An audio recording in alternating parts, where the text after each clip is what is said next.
Decoded.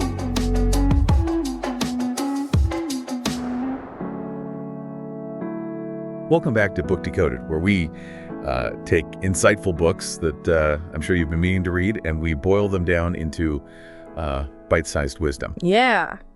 Today we're tackling The Confident Mind Oh, nice. by Dr. Nate Zinsser. All right. He is a performance psychology expert who's worked with everyone from Super Bowl champs Wow. to the FBI. That's impressive. So imagine having those mental tools, an elite athlete or a top negotiator. Right. That's what we're after today. Well, and what's really cool about Dr. Zinsser's approach, I think, is that he kind of throws out those old cliches about confidence being about swagger or never having doubts. Right. He gives us this really practical framework, Yeah, almost like a training manual for the mind. it is. And it starts with reframing how we even think about confidence. Okay. One of the first myths he busts is this idea that confidence is just something you're born with. Some people just have it, some people don't. Right. He argues it's a skill, Okay. like learning to play an instrument or code. Right. And you can build it through practice and the right techniques. Yeah, it's not about some magical personality trait. Exactly. In fact, Dr. Zinsser even shares the story about NFL star Michael Strahan admitting to battling self-doubt, Really? even with all of his accomplishments. Wow. It just goes to show you that even those people who we perceive as naturally confident, Yeah. they've actually worked to develop that mental toughness. They've put in the work. Yeah. Okay, so how do we start building that confident mind? Right. The book introduces this idea of the first victory, which sounds almost like a battle cry. It is. It's about that inner conviction. Yeah. Deep down that you are good enough. Okay. It's not just believing you can succeed at this one specific task, but having this foundational sense of self-assurance. Yes. And that's where the mental bank account comes in. This is one of those analogies that really stuck with me. Yeah. So explain this mental bank account idea to our listener. Okay. So imagine your mind is like a bank account. Okay. Positive thoughts, memories of your wins, those I rocked it moments, those are deposits. Okay.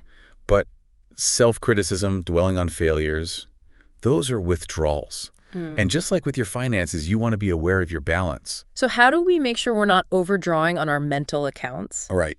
Are there specific tactics that Dr. Zinsser suggests? He has this great exercise called My Top 10. Okay. You literally just write down the top 10 moments in your chosen field where you felt most confident, most in the zone. Okay. It could be acing a presentation, closing a deal. Yeah. Even that perfectly baked cake that made everyone go, wow. That you were so proud of. Yeah.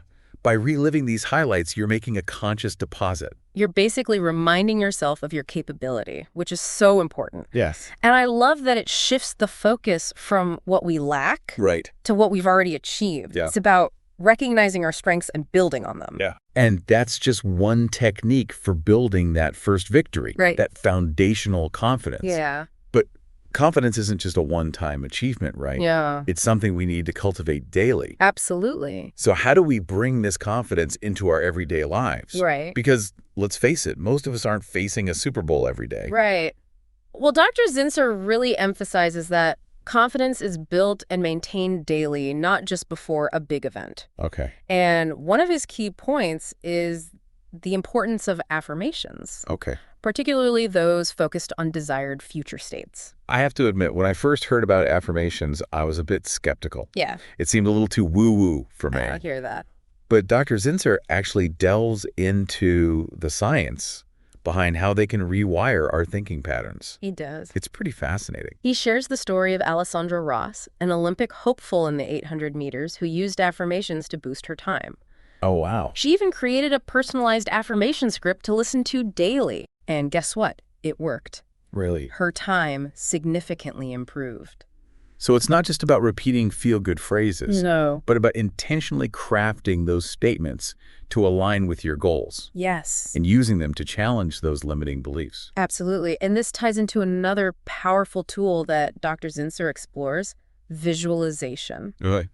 He explains how vividly imagining ourselves succeeding Yeah. can actually trigger physical changes in the body and brain. Interesting. It's like mental rehearsal for success. That sounds almost like magic, But he explains the science behind it, right? Oh, It's not yeah. just wishful thinking. Absolutely. He cites examples like Mike Powell's long jump world record, which he says was fueled by meticulously visualizing every aspect of the jump. Oh, wow. And then there's Colonel Capra, who used visualization to train soldiers in leadership and decision-making. Oh, interesting. And it led to these incredible improvements in their performance. So these aren't just anecdotal stories. There's actual research backing up the power of visualization. Yeah. And Dr. Zinsser provides a specific exercise called Envisioning for Breakthrough Performance, where he walks readers through setting up a mental workspace Right.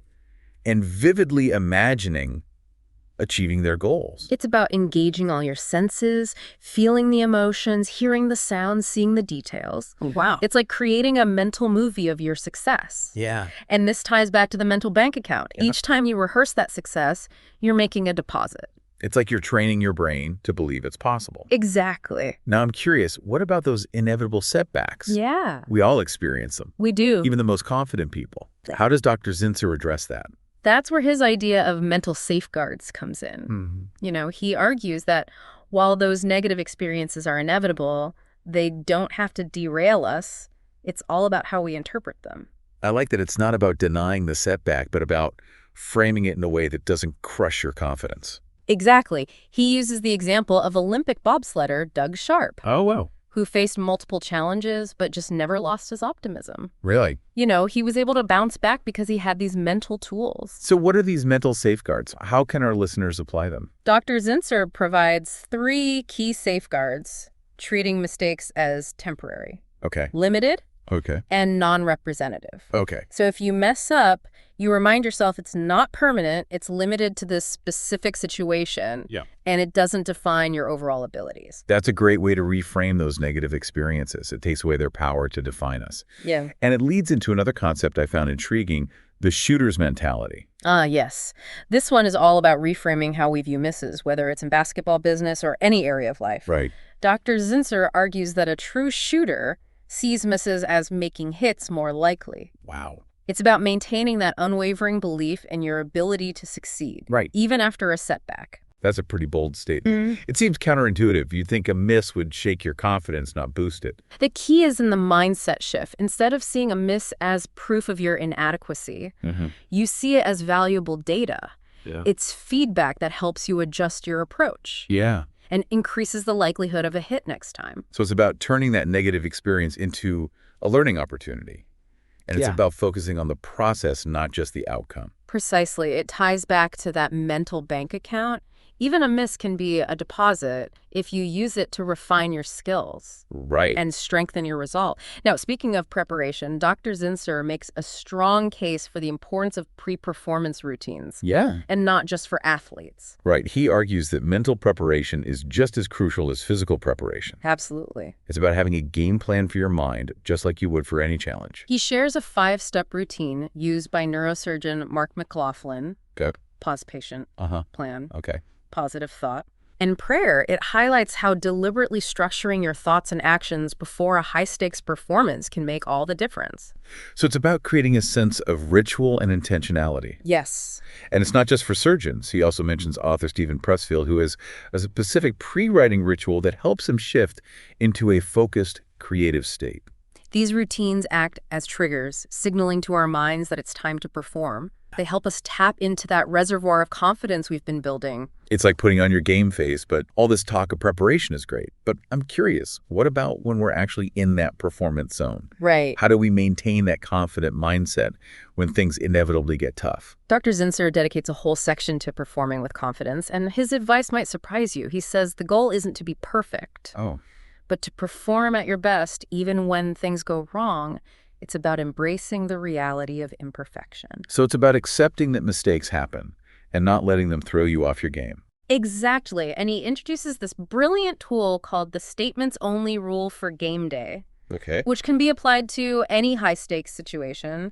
It's about consciously choosing to make only statements, both to yourself and others. Wait, so no questions allowed? That sounds restrictive. It might sound strange, but even seemingly innocent questions like, how are you feeling, Yeah. can trigger those negative self-talk spirals by sticking to statements you're consciously choosing to stay focused on positive affirmations Right. and clear intentions. This is like a preemptive strike against those doubts that can creep in, and it's about taking control of the narrative in your own head. And to further solidify that confident performance, Dr. Zinsser introduces the concept of getting out of your mind and coming to your senses. He argues that overthinking can actually be detrimental to performance. Isn't thinking usually a good thing, especially during those crucial moments? He's not advocating for mindlessness. It's about training your instincts Right. and being fully present in the moment rather than getting bogged down in mental analysis. It's about finding that flow state.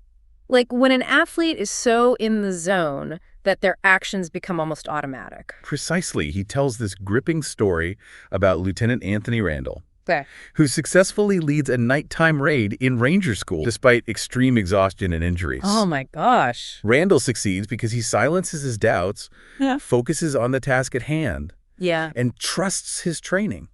That sounds incredibly intense, but it illustrates how getting out of your head and trusting your gut can sometimes be the best strategy. Absolutely. And to ensure continued growth, Dr. Zinsser stresses the importance of the after-action review, or AAR. The AR. It's about reflecting on your performance to learn from both your successes and your mistakes. It's not just about basking in the glory or dwelling on the sting of defeat, Right. but about extracting valuable insights. He breaks it down into 3 essential questions. Okay. It's a framework for analyzing what happened, drawing meaningful conclusions, and creating a plan for improvement. And he even shares this fantastic anecdote about a bus driver Oh, I love bus driver anecdotes. with a simple but powerful philosophy. Okay, let's hear it. If you're having a bad day, change your mind and have a good day. That's brilliant. It speaks to the power we have to consciously shift our perspective, even when things aren't going our way. It's a reminder that we always have a choice in how we respond to any situation. Yeah. And that choice directly impacts our confidence. So it's not about ignoring the negative, but about choosing how much power we give it. Exactly. And this leads us to a key theme in the book, the importance of deliberately choosing to be different. Dr. Zinsser challenges us to question those limiting beliefs that hold us back and embrace a mindset that empowers us to stand out from the crowd. He uses the example of Deion Sanders, who famously said, if you look good, you feel good. If you feel good, you play good. It's about owning your strengths and approaching every challenge with a winner's mentality. And Dr. Zinsser emphasizes that this mindset is something we can all cultivate regardless of our talents or past experiences. It's about choosing to believe in yourself and acting on that belief. Now, I know we've talked a lot about practical techniques, but I'm curious, how do we deal with those moments of self-doubt that inevitably creep in, even when we're working on building our confidence? That's where those mental safeguards we discussed earlier become even more crucial. It's about catching those negative thoughts before they spiral out of control and consciously reframing them. And Dr. Zinsser talks about making faith a habit, which sounds like a pretty powerful concept. It is. It's about actively choosing to believe in ourselves, even when it feels difficult. And he reminds us of the power of visualization. He encourages us to vividly imagine ourselves succeeding in those moments of self-doubt. It's about creating a mental highlight reel of our future successes, replaying it until it becomes our reality. Exactly. And this ties back to the importance of having a clear vision of what we want to achieve both in the short term and long term. Dr. Zinsser encourages us to define our goals and break them down into smaller, manageable steps. So it's not just about positive thinking, but about having a roadmap for success. And as we move towards those goals, it's essential to remember that confidence is a journey, not a destination. It's a muscle that needs to be constantly exercised and strengthened. It's about embracing the process, knowing that there will be ups and downs, but trusting that with consistent effort and the right mindset, we can achieve anything we set our minds to. And to bring this journey full circle, Dr. Zinsser includes a very personal anecdote in the appendix about his own struggles with self-doubt and how he applied these very principles to achieve a breakthrough in his running. Yes, he shares his experience of using affirmations and visualization to overcome his mental hurdles and achieve a personal best time. It's a powerful reminder that these techniques aren't just theoretical concepts, they actually work. So in the spirit of Dr. Zinsser's running journey, I think it would be inspiring to share a snippet of the actual affirmation script he used to prepare for his race. I agree. It's a great way to give our listeners a tangible example of how to put these principles into practice. Are you ready to dive into Dr. Zinsser's world? Let's do it. Okay, listeners, get ready to step into Dr. Zinsser's shoes for a moment. Imagine you're training for a big race, but you're battling self-doubt. That's where Dr. Zinsser found himself. He decided to put his own methods to the test and documented the entire journey. He meticulously crafted an affirmation script packed with statements about his strengths as a runner and his belief in his ability to hit his target time. And it wasn't just about repeating those affirmations mindlessly. He truly immersed himself in the process, visualizing himself crossing the finish line, feeling that sense of accomplishment. It's about making those mental deposits we talked about earlier. Here's a snippet from his script. It starts with those pre-race jitters we all know so well. As I prepare for my race, I am more excited than ever about my next opportunity to go 1.56. I will do whatever I have to so I can trust my speed the way I trust my strength and trust my toughness. He goes on to describe arriving at the track, feeling that race day adrenaline, and embracing those butterflies as signals of power. I know that other racers are getting nervous too, but that they are wishing the butterflies and jitters would go away. Not me. I know they are signals of power. I have waited for them and looked forward to their coming. Now they are here and I love it. You can almost feel the energy and anticipation building. And then the moment of truth, stepping up to the starting line. He describes feeling that laser focus, blocking out distractions, and trusting in his preparation. When I step up to the starting line, I'm aware of all the other runners, but I don't give them a second thought. This is my moment. This is what I live for, the chance to let my speed out. I feel totally free, totally eager to get this race started. And with the bang of the starting gun, he's off. He paints this vivid picture of the race, pushing himself, staying present in each moment, drawing on those mental reserves he's built. And the result, he smashes his previous record, achieving a personal best time. This anecdote isn't just about running. It's a testament to the power of the mind to overcome self-doubt and achieve those goals that once seemed impossible. And reading that story got me thinking, we often talk about finding confidence as if it's something lost out there, but what if it's more about creating it, about actively shaping our mindset through these tools? I love that it takes away that pressure of waiting for confidence to magically appear and puts the power back in our hands. Exactly. So as we wrap up our deep dive into the confident mind, I challenge our listeners to think about one specific area where they want to boost their confidence. What's that one goal, big or small, that you've been putting off because of self-doubt?